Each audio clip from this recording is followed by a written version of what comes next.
And we're back. Okay, so right now what I wanted to talk about is something I'm doing that I think is really good and is also something I need to get deeper into. I'm sorry, there's like a weird thing that's happening on the branch over there. Let's look at that. Anyway, so I'm doing sort of a version of the 12-week year where I'm setting specific goals and looking to do milestones and like looking to hit milestones and uh, writing down the tasks that I must task to achieve those milestones. I think it would be really helpful if I review the goals daily rather than just kind of like, oh, that's right, I forgot about that. But when I am adhering to it, it's very useful because there are things we want to achieve, and you don't really, even if you're doing stuff when you're not doing, not tracking, you don't feel like you're doing much, but you are. More softly. You just don't realize it. But when you're tracking what you do, you're like, I accomplished that, I accomplished that. Um, which is really very useful in a lot of ways. Number one, self-esteem, right? So many people around. Um, self-esteem but also getting things done. One of my goals is when you do this, when you do the 12-week year, right, you do like at most 3 goals. And the 12-week year is about like, the idea is to do what you would do in a year, in a month, in a year. No, in a month, in a week. So, 3 months of trying to hit these goals. And one of my goals is to buy a multifamily in JP, which is fun. It's a fun goal, and there's very definite steps to take to achieve that.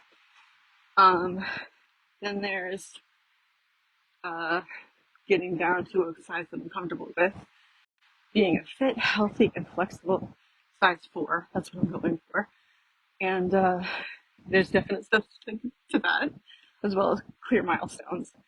And then the other one is to become permanently established in the seat of self, right? So just become present without having to think about how you need to be present, and just allowing yourself to be in the moment.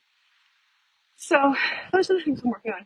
That doesn't have as many clear things, but the way I am approaching it is 2 major things. One, I'm meditating 15 minutes in the morning and 15 minutes at night, and praying. But that's normal. I mean, I do that anyway. But I'm putting more, I don't know, I wouldn't say emphasis, more attention on it. So that in meditation, what you're doing is really practicing being in the moment and noticing when you leave the moment and bringing yourself back to the moment, right? So stop right here and enjoy the scenery. Talk because I'm out of breath, so out of shape. Um, so yeah, so that's what you're doing when you're practicing meditating. And the other thing I'm doing is reading books about spirituality. So I love Michael Singer, and I've read pretty much everything he's done. I'll just keep going. Maybe there'll be a bench further on. There will be, but anyway. Um, Michael Singer is great, and now I'm listening to Eckhart Tolle, and I'm gonna kind of go after all his stuff, and then I'll keep branching out. And I think that it's a good task to have and to track. Excuse me, to be able to track. I'm learning so much and being able to put it into action, which is really good. So that's what I'm doing. Excuse me, to accomplish that goal. Um, but there's not really milestones to hit. It's just like, am I present? And am I staying there? So yeah, I think it's a really good thing though to sit down, figure out your goals, figure out what you have to do to get there, figure out what the milestones are, and then track your progress. Right? I'm using Airtable right now to track what I'm doing. I have a list of tasks that I have to do every day. Some of the tasks are everyday tasks. Some of them are every week tasks. Some of them are every month tasks, and then some of them are just one-offs, right? So what I do is I try to remember, and I'm not great at it, so we're going to get better at this. But I try to remember to go onto uh, that website, the Airtable, and look at my table and uh, keep track of what I'm doing, and also pay attention and perform more of the tasks that I've set myself, because that will really help me. And it feels invigorating and energizing because I can see a goal and think and know that I'm going to achieve it, right? And that's as opposed to, the past 20 years. Ooh, it's funny, but it's not. As opposed to, how I've been living for a very long time, which is not believing in myself, not thinking I can. Okay, yep, and there's my crying mechanism coming online. um, but not believing in myself, not thinking that I'm capable of doing anything, not seeing any progress, not working on my self-esteem, just thinking that I deserve um, thinking that I just deserve nothing. It's such a vicious cycle, right? Like you you you don't respect yourself. This is my experience of it, okay? When this is past, but I want to reiterate this for the people out there because, as we all know, I'm doing these videos for people who have the same problems as I have had and are looking for a different way to handle their emotions and their thoughts. And I'm just showing you how I'm doing it as I'm putting myself out there as a case study, right? So I want to talk a little bit about what it was like as opposed to what it's like now. So what it was like was I just did not believe in myself. I had no faith in myself. I didn't make good on my word. I used to be this. It killed me because I used to be the person who, like, was really, really good at sticking to their word. Like, very, very careful about saying what I was going to do because I knew that I was going to have to do it. Because honestly, when you say you're going to do something and you don't do it, you told a lie. And I'm not good with lying. Like lying, honesty, I've been honest. I've got myself into a lot of trouble because I'm honest. Um, so anyway, yeah, and that all came from like a low self-esteem came from not keeping promises to others and to myself, right? Not not even working on anything because not I didn't believe that I could accomplish it. I didn't think I was capable of it. Um, and really, really hating myself for it, right? Like hatred, vile, just it's such a horrible thing to live with hating yourself because you can't get away from yourself. You know what I mean? So it's just constant anger, constant resentment. And the more, it's so ironic because the more you feel that way, the less you can actually do. I became frozen, right? Like I couldn't move. I was just immobilized by shame and regret and, you know, I'm thinking shame and regret and embarrassment and self-loathing. Like, I just became immobile from it. And when you're like that and you're not actually taking action, you get angry at yourself for not taking action. So it just feeds off itself. So, you guys have been hopefully, or if you haven't, you can go back and look at videos. You've been with me since I started this journey a few years ago.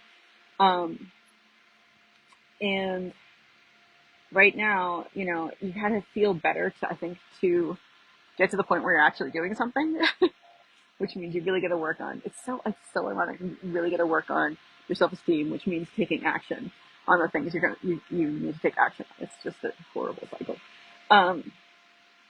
But since I've been feeling better, like I started drawing again. That's like, I forget how much I love art and how much I love creativity and expressing myself through my creativity. And I'm good at it. Like, I'm not, it's not like I'm, it's not like I'm like drawing stick figures. It's, I forget because, I mean, I'm involved with this group that's fantastic. It's about building wealth and real estate, and it's all this information that I really, really need in order to live my life in any sort of way that I want to. Uh, because we're just gonna put that down there. I want to take these off. So, and it's great, but the thing is, I feel a little bit like an alien because I'm like, I'm not interested. I'm really, real estate and financial things bore me to tears. Like, I could shoot myself in the head listening to this stuff. But again, it's important for me to know, and it's important for me to change my attitude towards it, right? So, but in that space, creativity isn't really a thing. Art, like being an artist, being like, it's not on the radar because the focus is making money. And one of the great, I mean, the thing that's helped me the most is the mindset stuff that goes along with it, right? Like, you have to change your mindset to make money. And that is what I've been working on. And this book has helped me so much with that, like, intensely, intensely. I mean, I love them. I love Alchemist Nation for the fact that my mindset changed by being a part of the group. And also, now that I know enough about real estate, I can actually act upon that and get myself to a better position. I mean, I'm just looking forward to housing stability and financial stability. That's like, that's the goal right now. And maybe it's not a huge, like, $10 million goal, but it's like, it's the now goal. It's the goal for now, right? And then once I achieve that, we'll set a different goal. We'll set a higher goal. But because I'm able to think about this and believe that it can happen because of this group. So don't get me wrong, this group is fucking fantastic. It's just, I've never hung out with people who are into this. And I mean, I say that, I've been hanging out with this group for like 3 or 4 years now, but growing up, and I've always hung with artists, and I've forgotten how much I love it. And I really, really do. And I'm excited to be, it's like an energizing feeling. Like, I know when I'm drawing, like, this, like, feeling of relaxation kind of goes down my spine, and I feel like I can breathe easier. And it's a different way of looking at things. And so that's something that I really love. Right now, I'm working on my practice because, like, it's been a long time. I'm rusty, not as good as I used to be yet. My plan is to practice enough so I'm better than I used to be. But so there's frustration because it's like, I can't get this to look that way.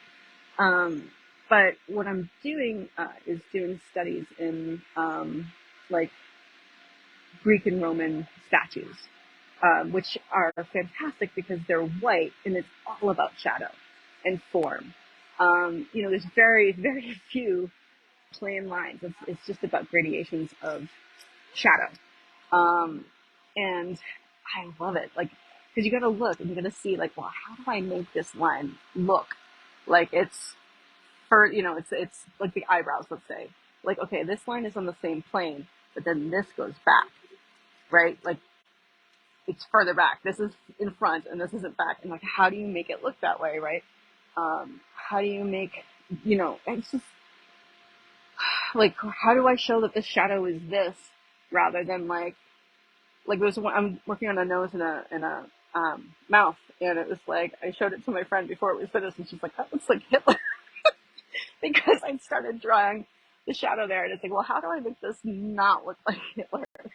Because that's not ideal, right? So, but the thing is, like, it just brings me energy and makes me feel lighter and happier. So, when you are at the point where you can start looking at that, and even if you're at the point where you're laying in bed and not being able to move, if you can get yourself to do something that you love, if you're an artist, pick up a pencil, right? And just a sketchbook and just work on it. You know what I mean? It doesn't have to be, you don't have to be, you know, in the hustle and bustle of life. You can take the moment and just chill and do something you love, and then see that, like, oh, okay, I am good at this. I'm good at this thing that's important to me. So that makes you feel better about yourself, and it just gives me a lot of energy and a lot of joy. So I'm really psyched to be doing that, and that's part of it. So I have those three goals. Kind of went off subject there. I have those three goals, and then I have kind of a fourth goal, but or just an attitude, and I have to. It's kind of a catch-all, and it's just like living my best life. So that's all about like finishing up the work that I have to finish up, um, you know, and a bunch of other things. just the things that I want to be doing, drawing, you know, getting back into art, that sort of thing, living my best life. So that's kind of like a catch-all things that I'm doing, and it's really helping. Setting these goals, setting these milestones, setting these tasks, and then achieving them, just looking at the one task. Okay, what's this task? Okay, I got to spend 2 hours working on this book. Fine. You know what I mean? Or I got to spend 4 hours working on this book, or whatever. Or now it's time I get to draw, or whatever the kid. You know, now I have to meditate. Not have to, but now I get to meditate. Now I get to go to the gym. Um, to stop eating at 4, that sort of thing, and it just builds your confidence. So that's something I can't recommend enough. But I do get that sometimes you're in a place where you just can't, you feel like you can't bring yourself to do it because you don't think you're worth it. And I'm just gonna say, you're worth it.